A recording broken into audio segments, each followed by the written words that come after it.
시간 찬송가 212장 함께 찬송하심으로 8월 13일 목요일 새벽 예배를 하나님께 드리겠습니다. 찬송가 212장입니다. 찬송가 212장입니다.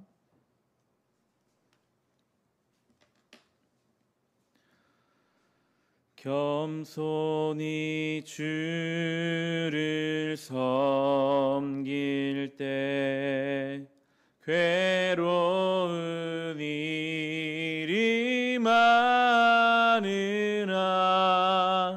구주여 내게 힘주사 잘 감당하게 하소서. 인자한 말을 가지고 사람을 감화시키며 갈 길을 잃은 무리를 잘 인도하게 하소서.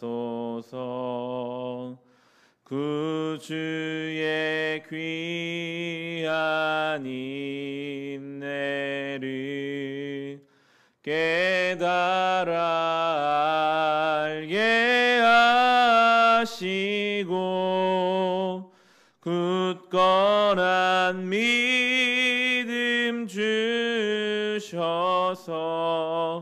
늘 승리하게 하소서. 장래의 영광 비추사 소망이 되게 하시며 구주와 함께 살면서 참 평강 얻게 하소서. 아멘. 함께 오늘 중보의 기도하실 때 동역하는 선교지와 구제하는 기관과 아이들을 위해서 합심으로 기도합시다. 20곳의 선교지가 있습니다. 베트남의 조계진 선교사님, 필리핀의 심재규 선교사님, 김종필 선교사님, 인도의 김경미 선교사님, 임현필 선교사님, 캄보디아 엄갈렙 선교사님, 일본의 이성원 선교사님, 중동 사역하는 SWM 선교회, 러시아 사역하신 이산지 선교사님, 미 전도 종로 사역하시는 박태수 선교사님과 세종의 고려대 홍익대 CCC와 텍사스 유학생 사역하는 김영수 간사님과 서울 CCC의 이연근 간사님, 서울대 SFC의 민영훈 간사님, 서울지역 SFC와 대만의 조아영 선교사님, 문기철 선교사님 위해서 기도해 주시고, 감비아 김형진 선교사님, 우간다 여지연 선교사님 위해서 함께 기도해 주시고, 월드비전을 통해서 10명의 아이들, 세종 영명보육원의 아이들과 홀트 아침들의 미혼모자 가정과 북악면의 지역어린센터 아이들을 위해서 기도해 주실 때 코로나 중에 주님 지켜 보호하여 주시고 영육 간의 강건함을 주시며 상처와 아픔을 고쳐주시고 그들의 약함을 주님 위로하시며 늘 동역하여 동행하여 주시옵소서. 선교지를 위해 구제하는 기관과 아이들과 기관 종사자들을 위해 함께 기도하겠습니다. 하나님 아버지, 우리가 모일 때마다 선교지를 위해 구제하는 기관과 아이들을 위해 기도하기를 원합니다. 바라기는 모든 성도들의 기도의 자리마다 이 선교지가 하나님 앞에 올려지고 한마음으로 기도하는 교회 되게 하여 주옵소서.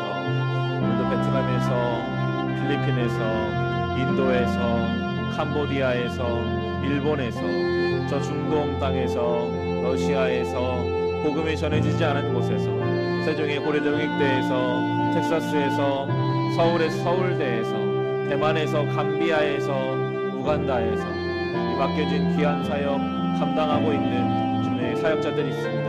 주여 그들의 사역과 그 가정을 돌보아 주시고 영과 육을 강건하게 지켜 보호하여 주시옵소서. 월드비전을 통해 돕는 10명의 아이들, 세종의 영명고요관의 아이들, 홀트 아침들의 미혼모자 가정을 돌보시고 저 북악면의 아이들을 기억하여 주시어서 그들의 아픔과 상처와 연약함이 있다면 주여 위로하여 주옵소서. 그 아픔을 붙잡고 건강히 잘 자라나서 그들과 같은 아픔 있는 자들을 도울 수 있는 복의 통로 되게 하여 주시옵소서. 우리 교회 이 구제와 선교의 사명을 주여 허락하여 주셨습니다. 모여서는 기도하고 우리가 할 수 있는 것으로 그들과 함께 동역하며 마음을 나누며 아픔을 나누며 이 맡겨진 하나님 나라의 사명을 감당할 수 있는 빛과 성모 역할을 감당할 우리 교회 되게 하여 주옵소서. 교회로 모여 이 일을 감당하게 하시니 감사합니다. 지혜를 주시고 감당할 수 있는 능력과 힘을 우리 가운데 부어 주시옵소서. 늘 우리의 마음의 한편에 선교지를 향한 복음의 빚진 마음을 허락하여 주시고 늘 고아와 과부를 돌보라 말씀하시는 주님의 그 말씀에 순종하는 마음으로 우리가 함께 기도하며 입 동참케 하여 주시옵소서. 주님, 오늘 주님 앞에 엎드려 나아가오니 우리 중보의 기도를 들어주시옵소서.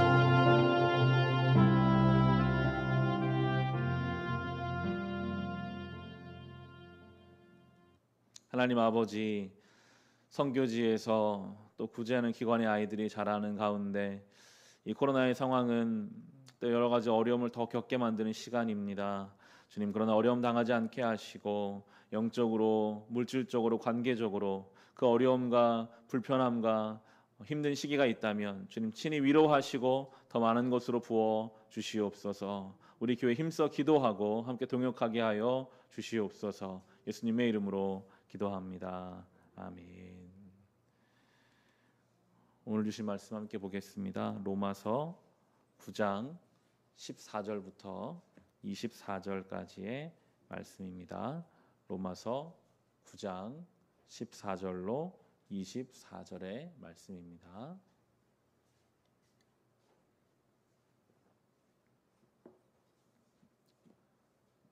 오늘 우리에게 주신 하나님 말씀 로마서 9장 14절에서 24절 말씀 우리 한 목소리로 함께 읽겠습니다. 그러면 우리가 무엇이라고 말을 해야 하겠습니까? 하나님이 불공평하신 분이라는 말입니까? 그럴 수 없습니다. 하나님께서 모세에게 말씀하시기를 내가 긍휼히 여길 사람을 긍휼히 여기고 불쌍히 여길 사람을 불쌍히 여기겠다 하셨습니다. 그러므로 그것은 사람의 의지나 노력에 달려있는 것이 아니라 하나님의 자비에 달려 있습니다. 그래서 성경에 바로를 두고 말씀하시기를 내가 이 일을 하려고 너를 세웠다. 곧 너로 말미암아 내 능력을 나타내고 내 이름을 온 땅에 전파하게 하려는 것이다 하셨습니다. 그러므로 하나님께서는 긍휼히 여기시고자 하는 사람을 긍휼히 여기시고 완악하게 하시고자 하는 사람을 완악하게 하십니다. 그러면 그대는 내게 이렇게 말할 것입니다. 그렇다면 어찌하여 하나님께서는 사람을 책망하시는가? 누가 하나님의 뜻을 거역할 수 있다는 말인가? 오 사람아, 그대가 무엇이기에 하나님께 감히 말대답을 합니까? 만들어진 것이 만드신 분에게 어찌하여 나를 이렇게 만들었습니까? 하고 말할 수 있습니까? 토기장이에게 흙 한 덩이를 둘로 나누어서 하나는 귀한 데 쓸 그릇을 만들고 하나는 천한 데 쓸 그릇을 만들 권리가 없겠습니까? 하나님께서 하신 일도 마찬가지입니다. 하나님께서 진노하심을 보이시고 권능을 알리시기를 원하시면서도 멸망받게 되어 있는 진노의 대상들에게 대하여 꾸준히 참으시면서 너그럽게 대해 주시고 영광을 받도록 예비하신 자비의 대상들에 대하여 자기의 풍성하신 영광을 알리시고자 하셨더라도 어떻다는 말입니까?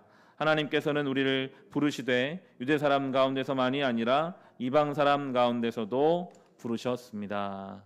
아멘. 우리는 이 신앙의 길을 걷다 보면 때로 하나님의 하시는 일에 대해서 이해되지 않는 부분, 왜 하나님은 전능하시고 하나님은 사랑이 많으신데 왜 내 삶에 이런 일이 일어날까? 어떤 개인적인 의문이 있기도 하고 왜 하나님이 교회를 사랑하시는데 교회에 문제가 있을까? 교회적인 문제. 그리고 세상을 바라보면 왜 하나님은 살아계시는데 지금 이렇게 코로나를 그냥 두실까? 왜 하나님은 살아계시는데 홍수의 피해가 나는 것을 그냥 두실까? 하는 여러 가지 영역에 있어서 하나님을 향한 의문, 하나님을 향한 해결되지 않는 마음의 생각들이 생길 때가 있습니다. 오늘 본문이 지금 그런 내용이죠. 어제와 연장선에 있어서 하나님이 에서는 미워하시고 야곱을 사랑하셨다라는 그 말에 이어서 14절에 이렇게 나오고 있습니다.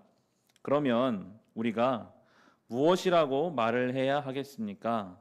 하나님이 불공평하신 분이라는 말입니까? 그럴 수 없습니다.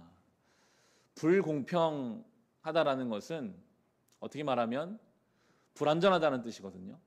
공평할 수 없는 능력의 한계. 하나님이 그렇게 하시는 것이 과연 하나님이 그러면 불완전하시고 능력이 부족해서 그런 일을 하시는 것일까? 16, 17절에 보면 이렇게 설명하고 있습니다. 그러므로 그것은 사람의 의지나 노력에 달려 있는 것이 아니라 하나님의 자비에 달려 있습니다. 그래서 성경에 바로를 두고 말씀하시기를 내가 이 일을 하려고 너를 세웠다. 곧 너로 말미암아 능력을 나타내고 내 이름을 온 땅에 전파하려는 것이다 하셨습니다. 출애굽기에 바로, 이집트의 바로 왕이 언급돼요. 하나님이 그 바로를 세우신 것은 하나님의 능력을 나타내기 위함이셨다. 18절에 그러므로 하나님께서는 긍휼히 여기시고자 하는 사람을 긍휼히 여기시고 완악하게 하시고자 하는 사람을 완악하게 하십니다. 더 의문이 커지죠. 그럼 하나님이 완악하게 하신 사람은 어떻게 되는 것인가? 하나님 의롭다 하신 사람들은 그럼 아무런 노력도 할 필요 없이 그냥 가만히 있으면 되는 것인가? 19절에 이렇게 말합니다. 그러면 그대는 내게 이렇게 말할 것입니다. 그렇다면 어찌하여 하나님께서는 사람을 책망하시는가? 누가 하나님의 뜻을 거역할 수 있다는 말인가? 여기까지 오게 되죠. 그러면 누가 하나님 앞에서 그 책망을 피할 수 있고 하나님이 과연 공평하신 분이신가? 성경은요 이렇게 우리에게 논리적인 질문을 던지고 나서 그리고 논리적인 답변을 하지 않으세요. 우리가 좀 시원하게 이해되고 내 논리와 내 상식에 붙잡히는 대답을 하지 않으시고 그 부분을 그것은 믿음의 영역이다. 거기는 마치 안개와 같이 가려져 있기도 하고 우리의 믿음의 눈이 부족해서 보이지 않지만 거기를 믿음으로 붙잡아야 한다라고 그렇게 설명하시거든요. 바로 이어지는 20절부터 21절이죠. 오 사람아 그대가 무엇이기에 하나님께 감히 말대답을 합니까? 만들어진 것이 만드신 분에게 어찌하여 나를 이렇게 만들었습니까? 하고 말할 수 있습니까? 토기장이에게 흙 한 덩이를 둘로 나누어서 하나는 귀한 데 쓸 그릇을 만들고 하나는 천한 데 쓸 그릇을 만들 권리가 없겠습니까? 이게 성경의 결론입니다. 우리가 이해되지 않는 부분들, 왜 하나님 이렇게 하실까? 때로 이해되지 않는 부분이 있어서 이생이 맞춰진다 할지라도 믿음으로 그 자리를 채워가라 하셨어요. 언젠가 우리가 주님 앞에 가면 해결될 문제가 대부분일 것입니다. 그런데 하나님은 우리에게 친절하게 때로는 설명하지 않으시고 이해되지 않으시는데 믿음으로 따라와라. 너 이해되지 않아도 요즘 그게 마음에 들지 않아도 그래도 나를 믿고 따라와라 라고 우리를 부르고 계십니다. 때로 우리는요 나의 작은 이해와 경험의 틀 안에 하나님을 담으려고 합니다. 이해가 돼야만 따라가고 싶고 이해되지 않으면 하나님을 향한 반감도 생깁니다. 그게 어떻게 보면 교만이거든요. 작은 우리의 생각과 삶 안에 하나님의 전능하심을 담으려고 한다면 담아질 수가 없죠. 그리고 성경은 그리고 하나님은 설명해 주지 않으세요. 믿음으로 따라오라라고 말씀하고 계십니다. 오늘 우리 이 생명의 삶 묵상 에세이에 보면 삼일교회 송태근 목사님이 이 부분에 대해 써놓으신 글이 있습니다. 제가 가진 책은 85페이지인데요. 제가 이 부분을 좀 읽어드리는 것으로 설교를 마무리 지으려고 합니다. 토기장이를 따라 걷는 길이라는 제목입니다. 어느 토기장이의 집에 아주 못생기고 투박한 토기가 있었습니다. 그 옆으로는 잘생기고 반듯한 토기도 많았습니다. 그런데 정작 주인은 물 기르러 갈 때마다 못생긴 데다 금까지 간 항아리를 어깨에 메고 갔습니다. 잘난 토기들이 질투를 하고 불평을 했습니다. 못생긴 토기도 이해할 수가 없었습니다. 예쁜 토기들도 많은데 왜 물 기르러 가실 때에는 저만 데려가세요? 주인이 방긋 웃으며 대답했습니다. 너와 이 길을 오간 지 꽤 되었구나. 저 길가에 이름 없이 아름답게 핀 빨간 꽃, 노란 꽃을 보아라. 어떻게 저 꽃들이 피었는지 아니?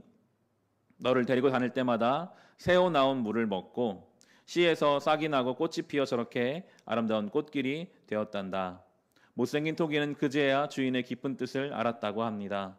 토기장이 하는 일을 그 누가 함부로 경책할 수 있겠습니까? 우리 인생도 마찬가지입니다. 모든 일은 토기장이이신 하나님의 주권 속에 있습니다. 다만 우리는 그분이 내 아버지가 되시고 나를 가장 사랑하는 분임을 믿고 가는 것뿐입니다. 우리가 이해할 수 없는 상황에도, 받아들이기 힘든 어려움 중에도 예수 그리스도를 향해야 합니다. 우리의 마음과 행위성에 순종이 나타나야 합니다. 그때 우리는 주님의 편지가 되고 그리스도의 복음을 담은 향기가 되어 값지게 쓰임받을 것입니다. 우리는 내가 기도한 게 안 이루어지면 하나님을 향해서 불평불만하게 되고 의심도 하잖아요. 하나님이 정말 있나? 하나님은 그럼에도 계시거든요. 그 깨진 토기가 이해가 안 되죠. 왜 물이 줄줄 흐르는 나를 어깨에 메고 다닐까? 나도 이해 안 되고 옆에 사람도 이해 안 되는데 그 주인의 눈에는 그들과는 전혀 관계없는 그 가는 길가에 있는 꽃에 관심을 가졌던 것처럼 토기장이신 하나님은 나로서는 이해되지 않는, 아무리 생각해도 받아들일 수 없는 그 상황이 그 주인이신 하나님의 그 섭리 속에서는 뭔가 이루어져 가고 있음을 우리로 믿으라고 하세요. 설명의 영역, 이해가 영역이 아니라 믿음의 영역입니다. 이것이 참 무책임한 것 같게 들려지기도 하고 왜 저렇게 하실까 생각이 들기도 하겠지만 믿음으로 그 자리를 가본 사람은 그때 주시는 평안과 그때 주시는 하나님의 섭리를 또한 느끼게 될 것입니다. 이 하루 때로 이해되지 않는 것이 있다면 믿음으로 붙잡으며 살아갑시다. 거기에도 하나님의 사랑이 있습니다. 모든 것을 합력하여 선을 이루시는 그 하나님을 믿고 이 하루 살아갈 수 있기를 주님의 이름으로 축원합니다. 주신 말씀으로 우리 같이 기도하실 때 주님 이해하고 싶습니다. 내가 기도한 대로 됐으면 좋겠고 내가 원하는 바대로 내 계획대로 내 생각대로 우리 인생이 흘러갔으면 참 좋겠는데 그렇지 않을 때가 있습니다. 그때 주님 불평과 원망이 아니라 겸손을 갖게 하여 주옵소서. 그때 하나님의 뜻을 기다리게 하시고 하나님을 믿음으로 그 자리에서도 하나님을 경험하게 하여 주시옵소서. 주여 우리에게 믿음을 주십시오. 우리에게 하나님을 바라볼 수 있는 영적인 깊은 안목을 허락하여 주시옵소서. 이해가 아니라 믿음으로 주님을 따라가게 하여 주시옵소서. 우리 받은 말씀을 가지고 우리 믿음의 연약함을 주님께 구하며 또한 개인의 기도 제목을 가지고 함께 기도하겠습니다. 하나님 아버지, 때로 이해되지 않습니다. 왜 하나님 살아계신데 이런 일들이 있을까? 왜 하나님 내 기도를 들어주지 않으실까? 왜 하나님은 사랑이신데, 왜 하나님은 전능하신데 우리의 삶을 돌아보면 사랑이 없는 것 같고 하나님의 손이 짧은 것 같이 느껴지는 많은 일들을 경험하게 하십니다. 하나님, 우리가 어떻게 알 수 있겠습니까? 다 알지 못합니다. 그러나 알지 못해도, 이해하지 못해도, 동의하지 못해도 믿을 수 있습니다. 하나님이 오늘도 나의 삶을 통해 하나님의 일을 이루어 가신다는 사실을 믿고 그 믿음의 발걸음을 걷게 하여 주옵소서. 놀랍게도 그 믿음의 길을 걷는 성도가 경험할 수 있는 믿음의 자리가 있고 우리가 믿음으로 결단하고 의리적으로 믿기를 노력할 때에 우리에게 보여지는 하나님의 섭리가 있는 것을 또한 경험케 하여 주옵소서. 주여, 삶의 많은 어려움들이 우리를 찾아옵니다. 어떻게 극복할 수 있을지 때로 우리의 방법이 보이지 않는 그때에도 믿음으로 그 자리를 견디고 이기기를 원합니다. 하나님, 믿음 주십시오. 할 수 있거든이 무슨 말이냐? 믿는 자에게 능치 못할 일이 없다 하시는 주님, 그때 그 믿음 없음을 고백하였던 그 연약한 자를 기억합니다. 믿음이 없습니다. 더 내가 이해하고 싶고 붙잡고 싶고 알고 싶은 마음뿐입니다. 주님, 때로 보이지 않아도 우리의 삶이 안개에 가린 것 같아도 그 안개 뒤에서 오늘도 일하고 계시는 하나님의 섭리를 믿으며 삶의 자리를 살아가게 하여 주옵소서. 전능하신 하나님, 우리를 사랑하 죽기까지 사랑하신 하나님, 하나님의 사랑과 은혜를 살아가고 아버지 개인의 기도 제목으로 주님 앞에 엎드리는 사랑하는 성도들의 기도 주님 들어주십시오. 삶의 문제를 가지고 기도할 때 그때 더 겸손해지게 하시고, 삶의 어려움을 가지고 주님 앞에 나아갈 때 그 문제를 향해 하나님이 우리에게 주시고자 하는 것이 무엇인지를 알아가게 하옵소서. 그저 내 뜻과 내 생각이 관철되는 기도의 시간이 아니라 하나님과의 깊이 있는 교제를 경험하는 이 기도의 자리 되게 하여 주소서. 하나님이여 한 사람 한 사람 주여 위로하여 주시고 그 길을 인도하여 주시고 지혜를 주시고 사랑을 주시고 모든 유혹과 시험에서 우리를 지켜 보호하여